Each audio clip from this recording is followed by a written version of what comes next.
Recipe নিয়ে চলে এলাম। দেখো এখানটায় রুই মাছেরই একটা রেসিপি।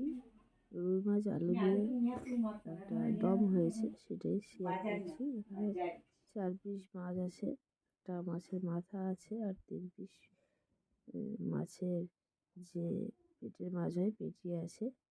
এবং আমি মাছগুলোকে খুব ভালো করে নুন হলুদ মাখিয়ে রেখেছিলাম, সেগুলোকে এবার ভেজে নেব।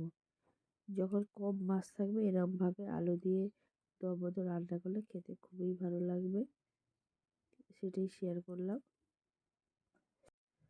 ঠান্ডা পড়েছে, শরীরটা খুব একটা ভালো নেই, নাকটা বন্ধ হয়ে আছে সর্দির জন্য। এখন মাছগুলোকে আমি খুব ভালো করে ভেজে নিচ্ছি। আর যেহেতু আজকে অল্প মাছ আছে সেই জন্য একবারেই সবগুলো হয়ে গেছে। মাছটা বড়ই ছিল, মোটামুটি রান্না হয়ে শেষ হয়ে গেছে। আর এই পেটের মাছ আর একটা মুড়ো বাকি ছিল, সেটাই তোমাদের সঙ্গে শেয়ার করছি ভেজে। যেহেতু আজকের আলু দিয়ে রান্না করব সেই জন্য একটা তরকারি রান্না করছি, সেটা খুব যাতে ভালো হয় সেইভাবে চেষ্টা করছি। খুব বেশি মশলাও দিইনি। আলুগুলোকে একটু বড় বড় কেটে নিয়েছি, কেটে আলুগুলোকে খুব ভালো করে একটু ভেজে নিতে হবে। আমরা যেমন আলুর দম করি বা মাংসের আলুগুলোকে যেমন করে ভেজে নিই ভালো করে, এটা তেমনভাবে ভালো করে ভেজে নিতে হবে।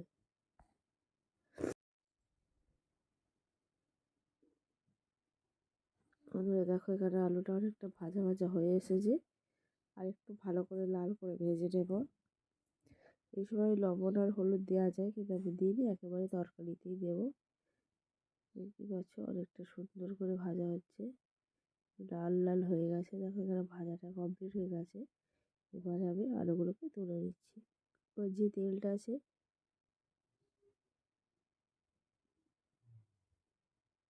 ওই দিয়েই রান্নাটা করছি। দেখো প্রথমে 2 চামচ পেঁয়াজ বাটা দিচ্ছি। দেখো পেঁয়াজগুলো ভালো করে ভেজে নিচ্ছি। এখানে আমি পেঁয়াজ বাটা ব্যবহার করেছি, তোমরা কুচনো পেঁয়াজও ব্যবহার করতে পারো। একদম একটা টমেটোকে একদম কুচি কুচি করে নিয়েছি, সেটা এই পেঁয়াজের সঙ্গে ভেজে নিচ্ছি। সামান্য লবণ দিচ্ছি যাতে টমেটোটা ভালো করে মিশে যায়, সিদ্ধটা ভালো হয়। আর দেখো আদা আর রসুনের পেস্ট আমি দিয়ে দিলাম 1 চামচ। বললাম না খুব বেশি মশলার দরকার নেই, কিন্তু খেতে খুবই ভালো হয়। এটা আলুর দমের মতো খেতে হয়, সেই জন্য এটা রুই মাছের দম আলু দিয়ে। হলুদ লঙ্কা দিলাম, হলুদ গুঁড়ো, লঙ্কা গুঁড়ো, জিরে গুঁড়ো, ধনে গুঁড়ো দিয়ে খুব ভালো করে আরও এই মশলাটাকে আমি কষিয়ে নেবো। যেহেতু আলু ভাজা হয়ে গেছে সেই জন্য মশলাটা খুব ভালো করে কষিয়ে নিতে হবে। মশলা থেকে তেল ছাড়তে শুরু করে দিয়েছে, এই অবস্থাতে ভাজা আলুগুলো দিয়ে দিচ্ছি। দিয়ে আলুর সঙ্গে মশলাটাকেও আরও মিনিট দিয়ে কষিয়ে নিতে হবে। আর যেহেতু তেল কম আছে সামান্য জল দিয়ে আরও মশলাটাকে আলুর সঙ্গে ভালো করে কষিয়ে নেব। বন্ধুরা দেখো এই সিম্পল রুই মাছ আলু দিয়ে যদি দম খেতে চাও তাহলে অতি অবশ্যই আমার এই চ্যানেলটাকে সাবস্ক্রাইব করবে। আর রান্নাটা ভালো লাগলে অবশ্যই লাইক কমেন্ট শেয়ার করবে। দেখো জল দিয়ে দিলাম, খুব বেশি জল দেওয়ার প্রয়োজন হয় না। আলুটা সিদ্ধ হয়ে গেছে, ভাজা ভাজা হয়ে সিদ্ধ হয়ে গেছে।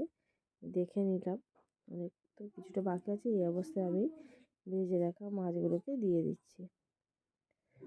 বেশি মাছ নেই, 4 পিস মাছ আছে। মাছের মাথা নিয়ে দিয়ে আরও আমি মিনিট 4 ফুটিয়ে নেবো, যেহেতু আলুটা সিদ্ধ হতে এখনও প্রায় 40% বাকি আছে। ঢাকনা দিয়ে দিলাম, হয়ে এসছে একদম। আলুটা সিদ্ধ হয়ে গেছে, একদম সিদ্ধ হয়ে গেছে। এবার আমি নামিয়ে নেব। এবার নামাবার আগে আমি কিছুটা ধনেপাতা কুচি দিয়ে দিচ্ছি, যাতে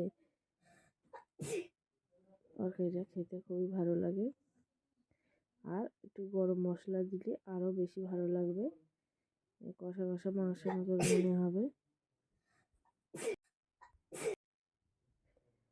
এখানে হয়ে গেছে না।